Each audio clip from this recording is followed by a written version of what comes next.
Alright, episode 3, what do you have in store for us? I wrote a lot of comments that kinda don't make sense to me anymore, so forgive me if any parts are a bit unclear. So first off, they very clearly want Yuju in the final lineup now. If memory serves, a majority of the intro just went into recapping her rise to Island and Jiyoon's fall to ground. Do I think they're setting Jiyoon up for a redemption arc? We'll have to see. I'm not too hopeful because while she's one of the best vocalists and performers on the show, Mnet doesn't really like deeper voices that much. Which is strange because I think Jiyoon's tone is close to Sejong's on Produce 101 out of any of their final group members so far, and Sejong was a big reason for the Produce series success. I think we'll see by the end of this episode if they're going for a redemption.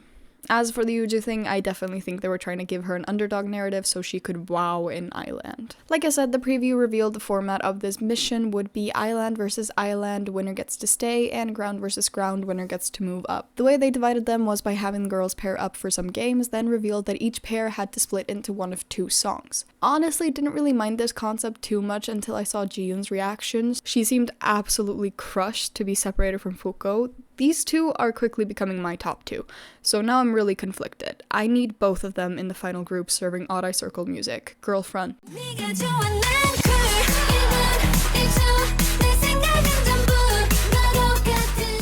Lucid.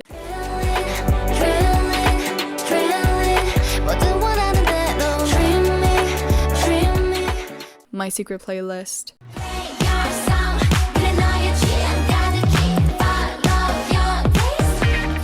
Starlight.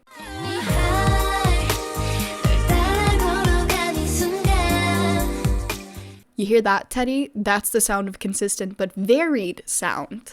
That aside, Island has a choice between Blackpink's Whistle and IZ*ONE's Panorama, while Ground gets Red Velvet's Bad Boy and Twice's Like Ooh-Ah. If you ask me, none of these songs are equally matched. I get they were going for that concept contrast thing, but I'll explain as we get into the performances the issues. The pair-ups test friendships and Mai agrees to sacrifice herself. Again, I love her team first spirit, but she needs to start letting herself be a bit selfish. Compromise is great, and definitely a lot of people will turn towards her as she does well in positions she didn't originally want, but I want to see Mai in her element. I don't even remember what it was for, but I just found one of my notes that says, please, you're editing, fix it. I think it was because they kept going back and forth while showing how the teams got split up. Like, instead of showing the start of the narrative for each pair during the game, they would show the entire narrative for the pair, then go to the next one. Like, the viewers aren't that stupid.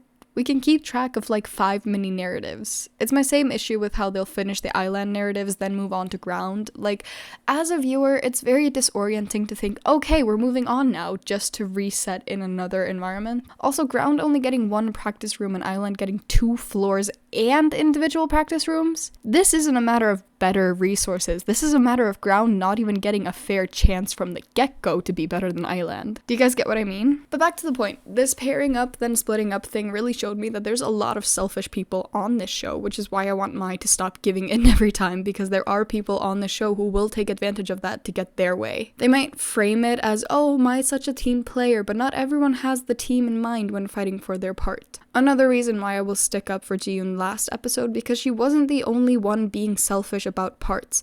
And I'm not saying anyone's in the wrong for being selfish. It's a survival show. I just worry that at some point, one of these girls is going to start getting criticism for it when they're almost all the same. I mean, Yuiko and Nanla had agreed on which goes to which team until Yuiko saw Fuko was in Bad Boy, so she changed her mind. Anyways, I neglected to write down everyone on each team, so I'll figure it out while editing, methinks. Gyuri has a really bright personality, and she really reminds me of Yena from IZ*ONE. Speaking of IZ*ONE, I've been planning a video going over their career for a while, and one of the first things I ever wrote down was that their songs are very high. Too high even for the group. Like, they managed it, but every title track got higher and culminated in Panorama, meaning none of the trainees there can hit the notes in the song. And then Panorama and Whistle have issues with their vocals, and it's just, you kinda did this to yourselves, didn't you, by voting away 3 of the top 4 strongest vocalists on the show. They were all thinking about who would be the best to work with, and didn't stop to think who they need.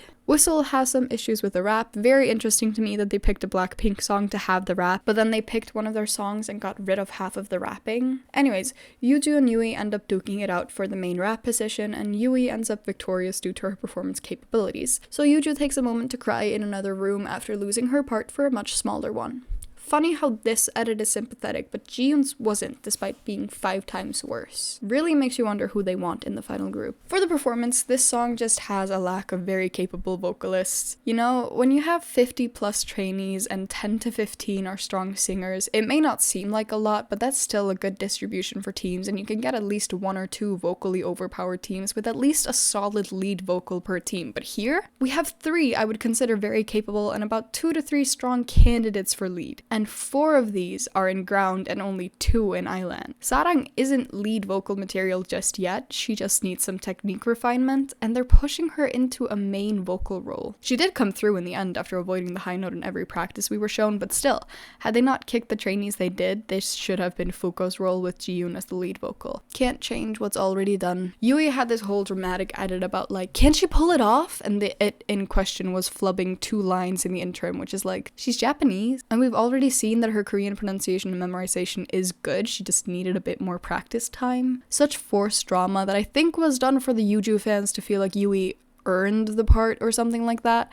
But I'm gonna be honest with you guys, I thought Yui was the better choice from the get-go, and especially because Yuju had already gotten a chance to show off her rap skills during Baggy Jeans, which Yui did not get. Anyways, again, funny how much nobler Yuju's edit was compared to Jiyoon's despite somewhat similar reactions on the surface. I think Mnet really want Yuju in the final group. We gotta remember survival shows and K-pop in general are just as much about selling a story as talent. Fans love an underdog narrative, and Yuju is giving Mnet that. As for the performance as a whole, I just don't think the members suited the song vocally. Jimin was very throaty until the bridge, which gives the impression that the song was too low for her. Sojung had a similar thing going on to me, and she wasn't really selling the choreo either. Minsol is just... I think she needs to go back to training because she's clearly talented, but I forgot she was even in this performance. Sarang was definitely the best choice for main vocal, but that's not saying a lot in this team. The line distribution was ridiculous.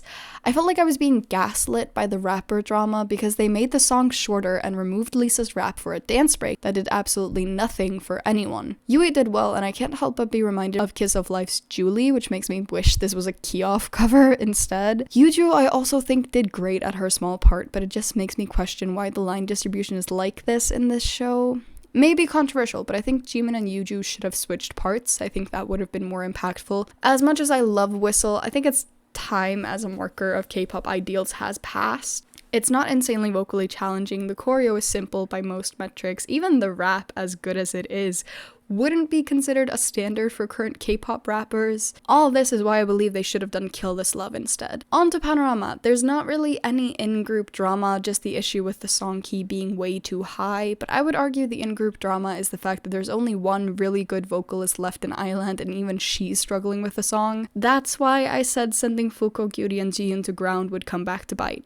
Gyuri has the perfect tone and range to support Jungin on this song as well as fitting the concept. But again, we can't change what's already done. Beds have been made, now it's time to lie in them. I did find it very interesting that these girls were struggling with the vocals and they decided to sit down and hunch over while practicing, like top 10 ways to not engage the diaphragm. They kept their key lowered by half a note after the interim, and they still struggle with them, but I guess the reason why 24 didn't agree to take it any lower is because it does have some fairly low parts in the first verse. Overall, the girls did fine, but there's very clearly a level difference between the two songs. Most viewers noticed that, despite Whistle Team being technically better, they preferred Panorama because the girls pulled off a vocally harder song and felt more excited during the performance, but that's literally just because the songs aren't comparable. Whistle is more chill and cool girl in every way, and Panorama is literally meant to be a climax, a disbandment anthem for a group whose entire sound was based on powerful, elegant, anthemic chorus songs. If they wanted this to be a fair fight, they should have chosen Blackpink's Kill This Love.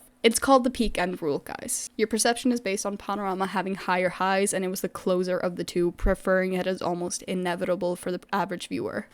But, not to be controversial, I still prefer the Whistle performance overall. I still haven't seen episode 4 as of writing and editing this because I was on set from Thursday to Sunday, so I don't know how this went down now. Probably will by the time I upload this, but I think Whistle was a lot more refined and polished, and Panorama was being carried by Jungin and Sebi. Sebi deserves her props. She's a natural on stage and full of stage presence. Her vocals still need work, but I think she would still be a fine final member if she got stronger lead and main vocals to make up where she lacks. She hard carried the stage presence in my opinion, opinion.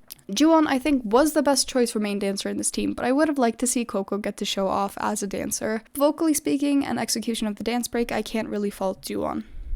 Mai did let me down a little, no pun intended. I just don't think this is the concept for her, and with the hairstyle, I feel like she got Irened. The vocals were also clearly out of her comfort zone. Seoul, I think, visually fit the concept, but her vocals were just fine. And finally, Jungin, while she did technically pull it off, it just didn't sound good to my ears. It was still out of her supported range, and that came through.